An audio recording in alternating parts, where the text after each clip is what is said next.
Evangelho de Marcos, capítulo de número 2. Você abre a sua Bíblia e deixe ela aberta, nós já leremos a passagem dessa manhã, dos versículos 1 a 12. Irmãos, a nossa vida diária não são as coisas da rotina, comuns, que ficam na nossa memória. Ninguém lembra o que almoçou há 3 dias atrás. Mas são as interrupções inesperadas que ficam na nossa memória e nos marcam e que viram boas histórias para contarmos aos nossos amigos para que eles possam rir conosco. Pense, por exemplo, naquela viagem de férias maravilhosa que você já fez com a sua família e que você contempla a natureza, vai a lugares que você nunca foi, conhece pessoas que você nunca conheceu, mas imagine que nessa viagem você talvez tenha pegado uma estrada errada e se perdido no meio do caminho. E não só se perdido, ainda por cima, digamos que o pneu do carro estoure e você fique desesperado no meio do nada, sem saber o que fazer. Então não importam as paisagens maravilhosas, as conversas incríveis que você teve, as pessoas que você conheceu, os lugares que você foi. Talvez você se esqueça de todas essas coisas, mas ao longo dos anos, você vai se lembrar que você se perdeu naquela viagem e que você ficou desesperado no meio do nada, com o carro enguiçado, com o pneu estourado. Porque são as interrupções, as viradas inesperadas que ficam na nossa memória. E a passagem que nós leremos agora é uma das passagens mais vívidas do Evangelho de Marcos. Exatamente por causa dessa interrupção, por causa dessa virada inesperada que acontece na casa onde Jesus estava. E Marcos, ele usa essa interrupção inesperada do paralítico descendo do teto de uma casa, sendo descido pelos seus amigos para descortinar para nós, para nos demonstrar quem realmente Jesus é. E o que isso significa para nós aqui hoje. Então nós leremos Marcos, capítulo 2, versículos 1 a 12. E diz assim, a palavra de Deus. Dias depois, Jesus entrou de novo em Cafarnaum. E logo se ouviu dizer que ele estava em casa. Muitos se reuniram ali, a ponto de não haver lugar, nem mesmo junto à porta. Jesus anunciava-lhes a palavra. Trouxeram-lhe então um paralítico, carregado por 4 homens. E não podendo aproximar-se de Jesus por causa da multidão, removeram o telhado no ponto correspondente ao lugar onde Jesus se encontrava. E pela abertura, desceram o leito em que o paralítico estava deitado. Vendo-lhes a fé, Jesus disse ao paralítico, filho, os seus pecados estão perdoados. Alguns escribas estavam sentados ali e pensavam em seu coração, como ele se atreve a falar assim? Isto é blasfêmia. Quem pode perdoar pecados, a não ser um, que é Deus? E Jesus, percebendo imediatamente em seu espírito que eles assim pensavam, disse-lhes, por que vocês estão pensando essas coisas em seu coração? O que é mais fácil? Dizer ao paralítico, os seus pecados estão perdoados? Ou dizer, levante-se, tome o seu leito e ande? Mas isto é para que vocês saibam que o Filho do Homem tem autoridade sobre a terra para perdoar pecados. E disse ao paralítico, eu digo a você, levante-se, pegue o seu leito e vá para casa. Ele se levantou e no mesmo instante, pegando o leito, retirou-se à vista de todos, a ponto de todos se admirarem e darem glória a Deus, dizendo, jamais vimos coisa assim. Até aí, irmãos. Que Deus abençoe a pregação da sua palavra. Amém? O texto que nós lemos agora, ele nos ensina que, e esse é o tema da mensagem nessa manhã, que Jesus tem poder também para fazer aquilo que nós mais desesperadamente precisamos, perdoar todos os nossos pecados e nos dar uma nova vida. A participação no reino de Deus, a reconciliação com Deus e uma nova vida estão disponíveis para todo aquele que se arrepende dos seus pecados e deposita a sua fé em Jesus. Essas são dádivas recebidas por meio do perdão de pecados disponível em Jesus. Eu quero nessa manhã falar a respeito dessa verdade, que Jesus também tem poder para fazer aquilo que nós mais desesperadamente precisamos: perdoar todos os nossos pecados e nos dar uma nova vida, a partir de 3 pontos principais.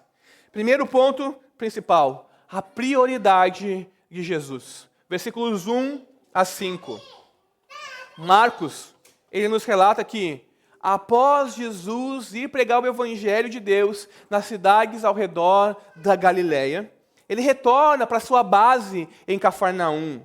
E como um imã que atrai outros metais de forma irresistível, quando as pessoas souberam que Jesus estava de novo em Cafarnaum, que ele estava na casa de Simão Pedro, de forma irresistível as multidões foram atraídas até Jesus. Elas queriam mais de Jesus, elas queriam ser curadas, talvez se elas não tiveram a oportunidade de ser curadas das suas doenças anteriormente. Muitos queriam ser libertos da opressão, das trevas das suas vidas, porque elas ouviram que Jesus tinha autoridade sobre os espíritos imundos, e com uma só ordem, os espíritos deixavam de oprimir as pessoas. Os doentes ouviram que Jesus impunha as mãos sobre eles e eles eram curados. Então aquelas pessoas, ao ouvirem que Jesus estava de novo em Cafarnaum, na casa de Pedro, são atraídas a ele, como o metal é atraído pelo imã. Marcos nos diz que as pessoas eram tantas que não havia nem lugar à porta. Elas começaram a invadir a casa e adentrar. Onde está ele? Onde está Jesus? Eu quero a minha cura, eu quero a minha libertação. E o que Jesus faz quando ele vê aquela multidão desesperada? Poderia ser a hora de Jesus brilhar. Agora é a minha hora de brilhar. Vou expulsar demônios, vou curar pessoas, vou engrandecer o meu nome e o meu ministério. Não, Jesus não faz isso num primeiro momento. Jesus se atém à prioridade do seu ministério: pregar o Evangelho de Deus. A prioridade de Jesus não era curar e libertar os cativos. Ele fazia isso como uma consequência e uma confirmação da sua missão principal. E qual era a missão principal de Jesus? Proclamar as boas novas do Evangelho do reino de Deus. E a chegada desse reino na sua própria pessoa. Porque ali estava o Messias, o Filho de Deus, Deus encarnado, trazendo o reino. É por isso que Marcos nos diz que, quando a multidão afluiu até a casa de Pedro, Jesus anunciava-lhes a palavra. As pessoas que haviam invadido a casa de Jesus estavam ali não para ouvir Jesus, mas estavam ali porque queriam a sua cura, a sua libertação, queriam um milagre, queriam que a sua situação fosse transformada. Mas Jesus não é refém do interesse dessas pessoas. Ele dá a elas o que elas mais precisam. É por isso que ele anunciava a elas o Evangelho de Deus. As pessoas iam até Jesus por diversas razões. Mas ele lhes anunciava o Evangelho, o que elas realmente precisavam. Talvez você pode pensar aqui: eu preciso de uma cura, eu preciso de um milagre, eu preciso de uma transformação nessa situação difícil da minha vida. Eu sei que Deus tem poder, e eu oro, mas às vezes parece que Deus não age. Irmãos, talvez você precise realmente de uma cura, de um milagre, mas você precisa mais da palavra de Deus, do Evangelho, do que de uma cura. Você precisa mais da palavra do que da restauração do seu casamento. Você precisa mais da palavra do que prosperidade e bens materiais, e um emprego melhor, e uma promoção no seu trabalho. Você precisa mais da palavra do que qualquer milagre. Você precisa mais da palavra, do Evangelho do Deus bendito, do que qualquer coisa que você possa imaginar que precisa. Isso é assim porque não há nada mais importante na nossa vida do que o Evangelho de Jesus Cristo. Jesus sabe que essa é uma verdade fundamental, que não há nada mais importante que o Evangelho. É por isso que ele se recusa a nos dar qualquer outra coisa, sem antes nos dar o Evangelho. Sem antes sermos alcançados pelo Evangelho, que é o poder de Deus na nossa vida. Então percebam, Marcos, inspirado pelo Espírito de Deus, quer que compreendamos. Marcos está abrindo as cortinas do palco e nos mostrando quem Jesus é, e quer que compreendamos essa verdade. Eu e você precisamos do Evangelho. Eu e você precisamos nos contentar com o Evangelho. Precisamos querer somente o Evangelho. Porque o Evangelho é o poder de Deus para a nossa salvação, para a nossa vida. Em nós é o Evangelho do Deus bendito que nos fará herdar a vida eterna. Porque é uma verdade, irmãos, nós podemos ter até tudo o que quisermos. Temos um bom emprego, saúde, corpos belos e saudáveis, e fazemos tudo o que quisermos e pensar que somos felizes. Mas somos miseráveis, porque não temos o Evangelho, a palavra de Deus em nós. Isso significa então que não temos vida, vida verdadeira, aquela que perdura para sempre, que somente Deus, por meio do Evangelho, pode nos conceder. Jesus sabia que aquelas pessoas precisavam disso, do Evangelho. É por isso que ele anunciava a elas a palavra, o Evangelho de Deus. Essa é a primeira lição que nós temos que aprender aqui. A prioridade de Jesus é anunciar o Evangelho.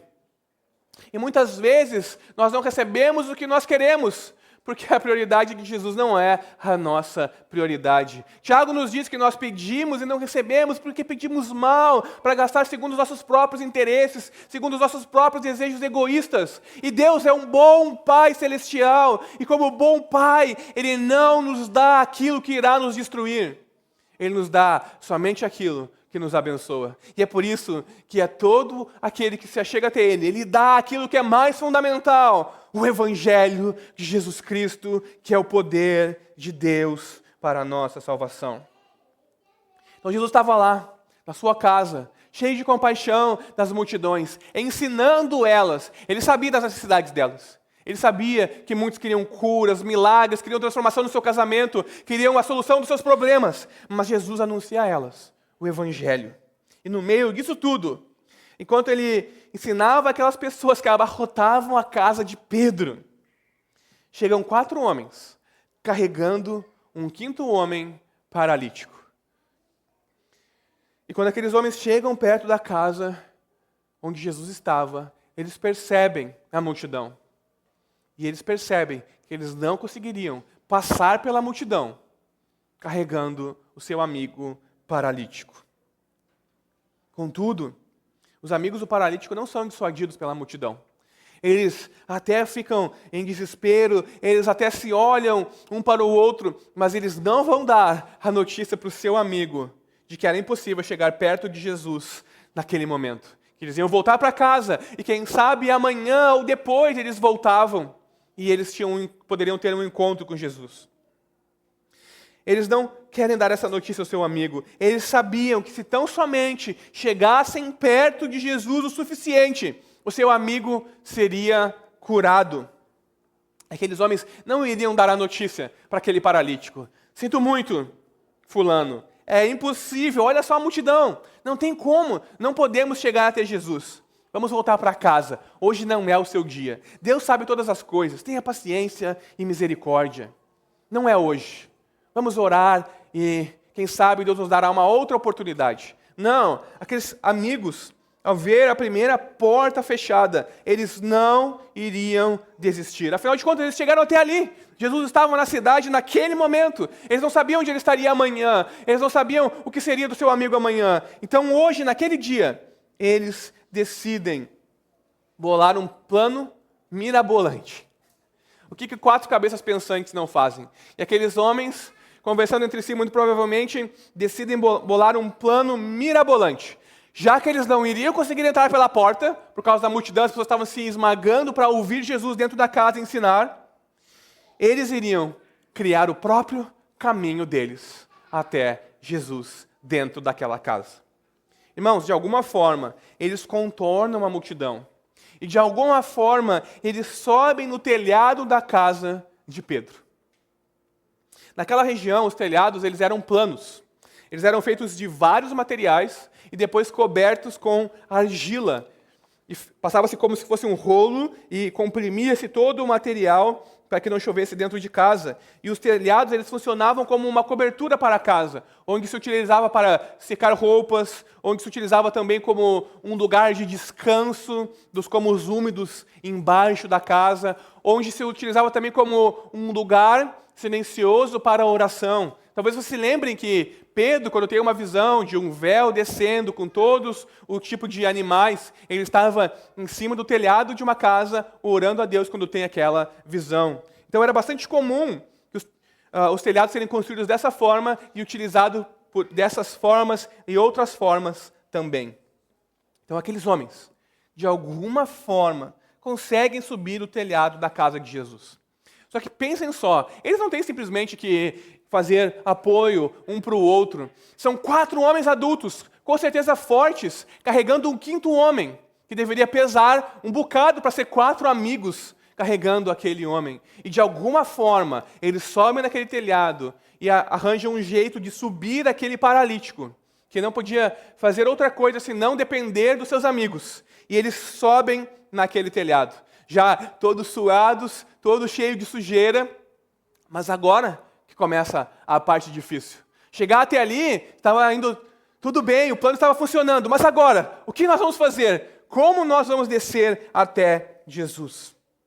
Aqueles amigos precisaram, com as próprias mãos, porque eles não tinham planejado de antemão que precisariam de ferramentas para abrir o telhado da casa de alguém para chegar até Jesus. Então eles começam com as próprias mãos a destruir o telhado e criar um espaço grande o suficiente para que o seu amigo paralítico fosse descido. Então, após pensar mais ou menos como eram as casas na sua época e fazer os cálculos necessários para aqui que deve estar Jesus ensinando. Esse aqui deve ser o cômodo maior, deve ser a sala provavelmente, então vamos descer, vamos começar a abrir um buraco aqui. Imaginem a cena. 4 homens destruindo uma propriedade privada alheia, em cima de um telhado. 4 homens sujos, suados, cansados, abrindo um buraco no teto para descer um paralítico por ele. Imaginem só toda a cena. Imaginem o paralítico, calado durante todo o tempo, sendo carregado por 4 homens, sendo içado até o telhado pelos seus amigos, sentado olhando aqueles homens abrir um buraco no teto. Agora imaginem a cena de dentro da casa. As pessoas estavam lá, ouvindo Jesus ensinar sobre o reino de Deus. Com certeza maravilhados, boquiabertos. Com certeza pensando, não, nós nunca ouvimos nada parecido com isso. Que coisa incrível, maravilhosa, o que é isso? O que está acontecendo aqui? Quem é este homem? As pessoas estavam completamente vidradas em Jesus, concentradas, ouvindo o Evangelho, como você está ouvindo o Evangelho agora. Não mexendo no celular, não pensando em outra coisa, completamente concentrado, imaginando a respeito do reino de Deus. Então, poeira começa a cair sobre as pessoas. Barulho de obra na casa começa a acontecer, bateção aqui, barulho ali, vozes começam a ser ouvidas, vindas do teto. De repente, um buraco enorme no teto, suficiente para passar uma pessoa, se forma. E você está ali ouvindo Jesus, e quando vê, de repente tem um buraco no teto, e não só um buraco no teto, mas de repente aparecem 4 cabeças ali olhando para baixo, acertamos, aí está Jesus. E de repente, tão rápido quanto aquelas cabeças aparecem, elas desaparecem. E cordas são jogadas, e você está, o que está acontecendo? Imaginem Pedro, a minha casa está sendo destruída, o que está acontecendo? De repente, aquele homem começa a ser descido do teto no meio da sala onde Jesus estava. Imaginem, irmãos, as pessoas devem ter ficado perplexas. O que é isso?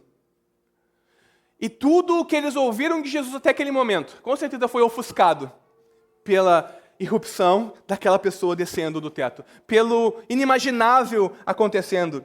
Talvez as pessoas não se lembrassem anos depois do que Jesus estava ensinando. Nem Marcos nos diz o que Jesus estava ensinando, mas Marcos nos diz que aquele homem foi descido do teto daquela casa pelos seus 4 amigos. E aquelas pessoas com certeza ficaram com aquela imagem na sua cabeça durante muitos e muitos anos. Aquela era uma ocasião inesperada, uma quebra de rotina. Os judeus estavam ali ouvindo o ensino de Jesus, mais um mestre, maravilhados, é claro, perplexos, sim, intrigados, com certeza, mas era comum as pessoas se reunirem e ouvirem o ensinamento de mestres. Mas, de repente, alguém desce ou é descido do teto da casa. E essa ocasião inesperada, essa quebra de rotina, fica na memória e na mente daquelas pessoas. Mas também, com certeza, houve questionamentos. Será que eles não perceberam que o mestre estava ensinando ali? Que falta de respeito, que falta de educação, por que eles não esperaram até amanhã ou depois, já que eles não eram capazes de chegar até aqui? Será que eles não poderiam esperar pelo menos que ele terminasse de ensinar? Que falta de respeito. Quem são eles, afinal de contas? Por que eles estão fazendo isso? E a resposta é que eles eram homens desesperados, que estavam dispostos a levar o seu amigo até Jesus, dispostos a destruir a propriedade privada de outra pessoa, dispostos a quebrar todas as convenções sociais da época e descer o seu amigo paralítico do teto até Jesus. E Jesus vê, através de toda aquela cena, Jesus vê, através da sujeira, suor e toda a bagunça que aqueles homens fizeram, Jesus vê a fé deles. Nós não sabemos nada sobre a fé deles em Jesus. Somente que eles acreditavam que Jesus podia curar o seu amigo da paralisia, a ponto de estarem dispostos a fazer tudo o que eles fizeram. Eles estavam convencidos de que Jesus era a ajuda que o seu amigo paralítico precisava. Eles ouviram, eles acreditaram, e eles depositaram a sua fé naquele homem para ajudar o seu amigo. Os 4 amigos do paralítico são uma descrição da fé. Se não é possível aproximar-se de Jesus por causa da multidão, então vamos fazer uma abertura no teto para Jesus, mas não vamos deixar de levar o nosso amigo até ele. Eles são uma descrição da fé, porque fé tem a ver com ação. Fé tem a ver com aquilo que nós vivemos praticamente no dia a dia. Não somente aquilo que nós ouvimos e assentimos com a nossa cabeça, eu creio, é verdade. E a pergunta para nós é, será que a nossa fé é semelhante a essa? Onde talvez não haja um acesso para Jesus, parece que as coisas estão impossíveis. Então nós desistimos. Não, realmente, quem sabe amanhã Jesus estará mais disponível para mim. Quem sabe eu volte depois. Não era a vontade de Deus. Quem sabe nós ouvimos histórias de cura e milagres e precisamos de uma cura e de um milagre. E nós ouvimos que Deus cura e transforma e faz coisas maravilhosas. Que pode curar e libertar. E nós assentimos com a cabeça. Então vamos assistir o jogo de futebol na TV. Vamos fazer as unhas, porque nós já tínhamos marcado. Ou vamos ver o último filme no cinema. A nossa fé, às vezes, é apenas um assentimento intelectual às verdades do Evangelho. Nós, de fato, não cremos, porque jamais colocamos a nossa fé em ação. E fé que não resulta em prática, em ação, é uma contradição de termos. Pode ser qualquer outra coisa, menos fé. Como está a nossa fé? Nós a colocamos em prática ou apenas a utilizamos no domingo, durante 2 horas, e durante o restante da semana, nós aguardamos. Enquanto assistimos jogos de futebol, assistimos a nossa série favorita, vamos ao cinema, fazemos as unhas e vivemos a nossa vida longe de Deus, como se Ele não existisse.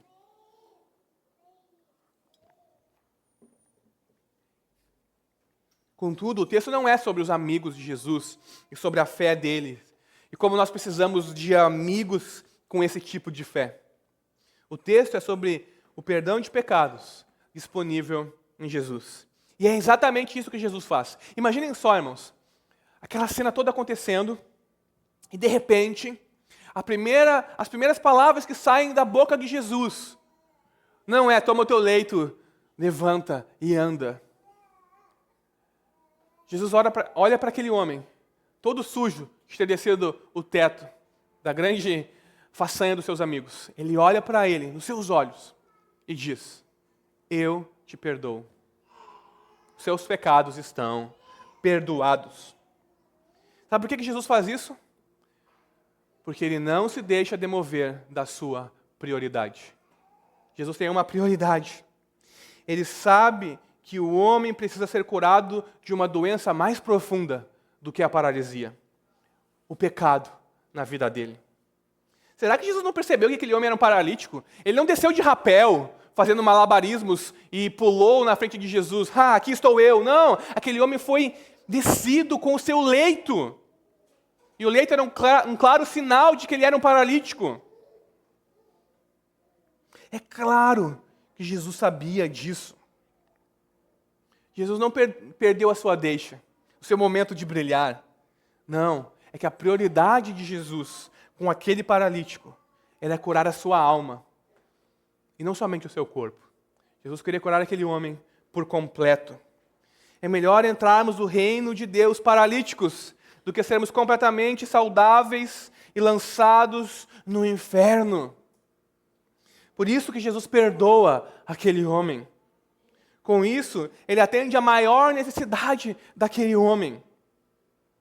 E a nossa maior necessidade também é recebermos o perdão de pecados disponível em Jesus e sermos reconciliados com Deus, então, e livres da ira vindoura de Deus sobre todos aqueles que praticam a impiedade e o pecado. Essas coisas vêm antes da cura, do milagre, de qualquer coisa que você acha que precisa mais do que tudo. A verdade é que nós somos muito voláteis. Hoje nós achamos que precisamos mais do que tudo de uma coisa. Amanhã nós achamos que precisamos mais do que tudo de outra coisa. E de coisa em coisa nós vamos achando que precisamos mais do que tudo de outra coisa e de outra coisa. Mas Jesus sabe que nós precisamos mais do que tudo é de sermos reconciliados com Deus e de recebermos o perdão dos nossos pecados. Você precisa de perdão dos seus pecados mais do que tudo. Então, quando Jesus anuncia àquele homem, os seus pecados estão perdoados, acontece algo novo aqui também. Meu segundo ponto principal, um novo tipo de oposição. Versículos 6 a 10. O pecado do paralítico precisa ser perdoado antes que a sua paralisia fosse curada. Jesus viu mais profundo na alma daquele homem. Jesus viu além da sua doença. O paralítico ele procurou Jesus não porque acreditava que os seus pecados precisavam ser perdoados, mas porque ele queria ser curado da paralisia. E certamente ele ficou perplexo quando Jesus diz a ele, os seus pecados estão perdoados. Não foi para isso que eu vim até aqui, eu quero a minha cura. Mas Jesus sabia melhor do que ele, o que ele realmente precisava. E quando Jesus perdoa os pecados do paralítico, os escribas, que eram os mestres da lei, os professores da época, se escandalizam. E essa é a primeira aparição dos escribas no Evangelho de Marcos. Percebam, durante todo o capítulo de número 1 de Marcos, nós temos uma oposição a Jesus realizada pelos demônios. O diabo, ele mesmo, tenta Jesus no deserto durante 40 dias e 40 noites. À medida que Jesus vai pregando o reino de Deus, os demônios se aproximam e Jesus os expulsa. Há uma oposição espiritual, demoníaca contra Jesus e o seu ministério. Mas agora, pela primeira vez, nós vemos outro tipo de oposição ao ministério de Jesus. A oposição dos líderes religiosos incrédulos. Os escribas, eles eram críticos, questionadores. Percebam, eles estavam em lugares de honra. O texto nos diz que eles estavam sentados. Com certeza não estava todo mundo bem sentado naquela casa, mas estavam se apinhando um ao outro assim para poder ouvir Jesus. Talvez no cômodo do lado, ou talvez apinhado na janela para poder ouvir a Jesus em pé. Mas eles estavam sentados, porque eles eram reconhecidos como mestres, como pessoas importantes. E ao ouvir que Jesus perdoa os pecados daquele homem paralítico, eles começam a questionar Jesus por declarar perdão sobre aquele homem, porque eles sabiam corretamente que ninguém, exceto Deus, pode perdoar pecados. E perceba, Jesus sabe que os escribas estão pensando no seu coração. Coração aqui é uma palavra bíblica fundamental. O coração não é como para nós modernos, que recebemos a herança dos gregos e romanos, o lugar dos sentimentos, das emoções, mas na Escritura, coração é o cérebro da espiritualidade cristã, é o lugar da tomada de decisões, é o lugar dos pensamentos, é uma casa onde somente os seus donos habitam. Ninguém conhece nosso coração, ninguém conhece nossos pensamentos, ninguém sabe os nossos mais profundos pensamentos e desejos e expectativas. Marcos, mais uma vez, está abrindo um pouquinho mais a cortina de quem é Jesus. Temos mais um vislumbre aqui de quem Ele é. Marcos quer que nós captemos agora que Jesus é onisciente, porque Ele é Deus encarnado. E como Deus encarnado, Ele conhece os pensamentos secretos do coração das pessoas. Assim como apenas Deus pode perdoar pecados, Marcos está nos deixando claro aqui, somente Deus também conhece os pensamentos. Lembre-se de Salmos 139. Então aqueles escribas, ao ouvirem de Jesus, por que vocês estão pensando isso no seu coração? Devem ter ficado assombrados e se perguntado como ele sabia o que nós estamos pensando. Nós não falamos nada, nós só pensamos aqui agora. Jesus está dando a eles mais uma pista necessária para que eles entendessem quem Ele era, que Ele era Deus, ao provar que Ele sabia os pensamentos deles naquele momento. Infelizmente, eles se recusam a crer. Para eles, ninguém a não ser Deus. E eles pensam corretamente, pode perdoar pecados. Irmãos, nós não temos a dimensão do escândalo de Jesus declarando o perdão de pecados. Pensa só, por exemplo, Tardelli, de repente, sem motivo algum, dá um grande soco no nariz do Michael e quebra o nariz do Michael. Imaginem só. E jorra sangue para todo que é lado, e o ombro do Michael já desloca e vira um caos aqui. O que o Michael pode fazer? O Michael pode, depois de muito sangue e dor, suor e lágrimas, perdoar o Tardelli. Ele pode dizer, Tardelli, tudo bem, eu te perdoo, não sei por que você fez isso, mas eu te perdoo. Agora imaginem só, o quão indignado o Michael ficaria se eu chegasse ali, olhasse, tá feia a coisa, né? Quebrou realmente o nariz, vai ter que ir para o hospital. Ih, o ombro deslocou de novo, que coisa terrível. E eu olho para o Tardelli e eu digo, Tardelli, tudo bem, eu te perdoo. Imaginem só, como o Michael ficaria. Como? Foi a mim que ele ofendeu. Foi o meu nariz que ele quebrou. Como que de repente, absolutamente do nada, você olha para ele e diz, eu te perdoo. Você não tem esse direito. Tinha acontecido exatamente isso naquela cena. Os escribas sabiam que ninguém, exceto Deus, podia perdoar o pecado de outra pessoa contra Deus. E é exatamente isso que Jesus faz. Ele perdoa os pecados daquele paralítico contra Deus, porque Ele é Deus encarnado. Para os escribas, aquilo era blasfêmia, e blasfêmia deveria ser punida com a morte. Então nós vamos começar a ver agora essa oposição dos líderes religiosos contra Jesus, porque eles não creem que Jesus é Deus encarnado. Eles falharam em perceber quem Jesus era. Falharam também em perceber a própria necessidade deles de receberem perdão de pecados. Quantas vezes nós não somos como escribas e fariseus? Nós vemos, o Tardelli que deu o soco no Michael, ele que precisa de perdão, não eu. Eu não fiz nada, a minha vida está bem, eu não preciso de perdão. Eu sigo a minha vida bem, as coisas estão abençoadas, eu tenho dinheiro, recursos, saúde, faço o que eu quero, a minha vida está boa. Eu não preciso de perdão, Deus é a meu favor, só pode. Eu devo ser um dos queridinhos de Deus. Aqueles homens não estavam ali como pecadores, desesperados da graça de Deus e do perdão de Deus. Eles estavam como críticos, julgadores, como pessoas que não precisam da graça de Deus e que confiam na sua justiça própria. Percebam a diferença entre o desespero daqueles amigos e daquele paralítico, a ponto de destruir parte do teto da casa de alguém, de não desistir de descer aquele homem para receber aquilo que a fé deles desejava. E a justiça própria dos escribas. Isso serve como um espelho para nós. Espelho da palavra de Deus para nós. Com qual grupo você se identifica?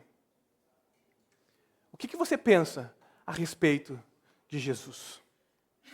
Ele é de fato Deus e pode perdoar os meus pecados. Não, é só mais um mestre e eu ouço boas histórias e aprendo alguma coisa com ele. Quem nós somos? Pessoas cheias de justiça própria ou desesperados do perdão e da graça de Deus? Jesus pergunta aos escribas: por que vocês estão pensando essas coisas em seu coração? Eles achavam que eles estavam certos, mas estavam completamente equivocados. Isso vale para nós também. Muitos de nós queremos muitas coisas e achamos que são as coisas mais importantes para nós. Coisas sem as quais nós não podemos viver. Preciso de um cônjuge, preciso de uma casa, eu preciso de mais recursos, eu preciso sair desse país, porque esse país vai afundar. A pergunta é, você sabe o que você realmente precisa?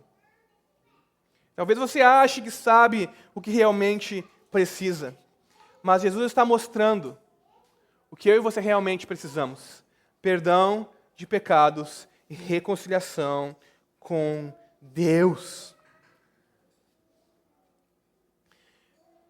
Terceiro e último ponto: a cura do paralítico demonstra que Jesus tem poder para perdoar pecados. Versículos 10b a 12. Todo esse episódio serve para demonstrar que Jesus tem poder também para fazer aquilo que nós mais desesperadamente precisamos: perdoar todos os nossos pecados e nos dar uma nova vida. A afirmação de Jesus pegou aquele paralítico de surpresa. Em vez de ouvir, é agora que eu vou ouvir, levante-se e ande, é agora que eu vou viver o meu milagre, chegou a minha vez, a minha vitória. Ele ouve: os teus pecados estão perdoados. É como se Jesus, irmãos, não entendesse absolutamente nada que estava acontecendo ali. Mas Jesus sabia que aquele leito que foi descido com ele era talvez o melhor amigo daquele homem, o seu companheiro inseparável, que vivia com ele 24 horas por dia. E ele sabia que aquele homem queria, acima de todas as coisas, se livrar daquele leito, poder andar novamente. Mas aquele homem tinha um problema muito maior do que a paralisia. E Jesus foi o único a perceber isso naquele lugar.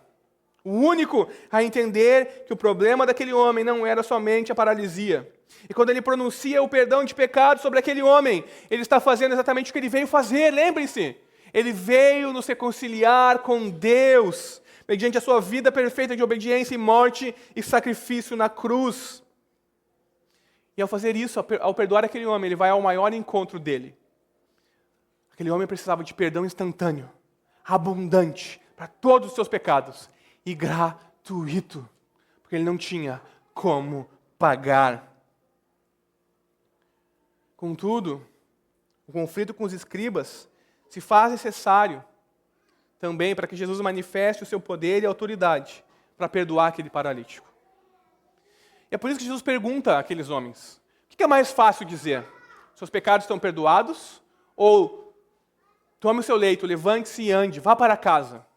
É claro que é muito mais fácil dizer seus pecados estão perdoados, porque nós não temos como comprovar se os pecados foram perdoados ou não. Nós não temos uma lupa espiritual para ver se o pecado foi perdoado. Mas se Jesus dissesse: toma o teu leito, levante-se e ande, e aquele homem não se levantasse, não andasse, seria comprovado que Jesus era uma farsa, que ele não era quem ele dizia ser. Então, para demonstrar o seu poder de dizer seus pecados estão perdoados, que aquele homem estava de fato perdoado porque ele era Deus encarnado, ele demonstra o seu poder por meio da cura daquele paralítico. Perceba, Jesus está elevando a barra aqui ao mais alto grau. Se vocês não se contentam com uma declaração de perdão, então eu demonstro a vocês que a declaração de perdão é genuína por causa do poder que eu tenho para curar este homem. Ele está concordando com os escribas, que somente Deus pode perdoar pecados. E ele está demonstrando a eles, contudo, da sua incredulidade, eles não querem ver. Aqui está Deus encarnado. Eu posso perdoar pecados, porque eu posso fazer este homem se levantar e andar. E para provar que ele pode perdoar pecados, ele cura aquele homem. Touché, golpe final. Ele dá um checkmate naqueles homens questionadores, incrédulos. E quando Jesus diz para aquele paralítico, levante-se, tome o seu leito e ande, as pessoas presentes ficaram maravilhadas, porque elas nunca viram nada como aquilo. Mas se você leu o primeiro capítulo, você deve se lembrar que Jesus fez coisas maravilhosas também. Mas elas nunca viram nada como isso, porque elas nunca viram um milagre com uma mensagem. A mensagem de que Jesus tem poder para perdoar pecados. E é isso que o milagre está fazendo. Está dando uma mensagem. Aqui está Deus encarnado, que pode perdoar pecados. Jesus tem poder para fazer o que Ele veio fazer. Nos conceder perdão de todos os nossos pecados e nos reconciliar com Deus. Irmãos, os escribas não tinham poder para curar aquele homem e nem para perdoar o pecado daquele homem. E Jesus faz ambos. Que cena maravilhosa. Que dia incrível para ter testemunhado a ação de Jesus. Jesus veio com toda a autoridade de Deus para satisfazer a maior necessidade da humanidade. E nessa passagem, nós vemos essa verdade de ganhar vida. Somos lembrados e ensinados por Deus de que só existe uma coisa de real importância: o perdão dos nossos pecados, a reconciliação com Deus santo e justo. Porque acima de todas as coisas, o que tem importância eterna é ser reconciliado com Deus por meio do perdão disponível em Jesus. E aquele homem que estava ali diante daquelas pessoas, Jesus, somente Ele pode oferecer o tipo de perdão que eu e você precisamos. E Ele pode fazer isso porque Ele é Deus. Para concluir, irmãos, pense por um segundo na sua vida. O que é mais fácil? Deus perdoar os seus pecados, todos eles, de forma abundante, instantânea e gratuita, ou dar a você o que você quer, um milagre, uma cura, uma casa. O que é mais fácil? Você experimentar o poder de Deus ou receber o perdão da parte de Deus? O que você precisa verdadeiramente? Se Jesus tivesse apenas perdoado aquele homem e ele tivesse ido para casa, ainda paralítico, como você se sentiria? Como se houvesse uma injustiça? A fé daqueles homens colocou aquele paralítico na frente de Jesus e Jesus só perdoa ele. Ele vai para casa ainda sendo carregado. Talvez você se sentiria como se Jesus tivesse falhado com ele. E se Jesus apenas oferecer a você perdão irrestrito, completo, instantâneo, gratuito, mas não atender o seu pedido, seja ele qual for, como você se sente? Será que o perdão de pecados e a reconciliação com Deus é algo que você não precisa? Ou que você precisa menos do que outras coisas? Que nós não sejamos cheios de justiça própria, irmãos, achando que nós não precisamos do perdão disponível em Jesus. Abundante, gratuito, instantâneo, completo. Também não sejamos daqueles que têm fé em Jesus apenas para obter o que mais desejam, que usam Deus como um gênio da lâmpada, que tem fé no milagre, que tem fé na cura, que tem fé seja lá no quê, mas não tem fé em Deus. Porque fé no milagre não é ter fé em Deus. Fé é crer em Deus, independente do que Ele faça na nossa vida. As boas novas do Evangelho para mim e para você nessa manhã. Independente de quanto tempo você é crente, independente se você ainda não confessou seus pecados em Jesus, é que eu e você podemos ser curados da paralisia do nosso pecado, da doença que afeta a nossa alma por completo e que nos impede de nos aproximarmos de Deus. Em Jesus, nós temos perdão de pecados, porque Ele é Deus e ofereceu a si mesmo em sacrifício na cruz como nosso substituto, para que eu e você pudéssemos experimentar a graça, a misericórdia e o amor de Deus e a adoção de filhos na família de Deus. Eu sei, todos nós queremos algo de Jesus. Todos nós queremos algo, uma transformação, uma mudança, uma bênção, um milagre. E Ele nos ordena a pedir. Mas antes de ouvirmos, levante-se, toma o seu leito e vá para casa. Precisamos compreender a nossa maior necessidade. Precisamos, de fato, receber o perdão dos nossos pecados. E é por isso que Jesus ia de cidade em cidade, ensinando o Evangelho de Deus e proclamando: arrependam-se e creiam no Evangelho. Porque o reino de Deus está próximo. Na pessoa dele, o reino estava sendo inaugurado. Irmãos, comparado à dádiva do perdão de pecados por meio de Jesus, todas as demais coisas da nossa vida são secundárias. Porque por meio disso nós iremos habitar com Deus para todo o sempre, em novos céus e em nova terra. Que não sejamos cheios de justiça própria, achando que não precisamos do perdão, achando que sabemos mais do que Jesus, que nós sabemos o que precisamos e que Ele deve nos dar aquilo que queremos. Que eu e você possamos ser humildes e completamente desesperados como aqueles homens e irmos até Jesus e ouvirmos dele: seus pecados estão perdoados. Amém? Vamos nos colocar de pé e vamos orar.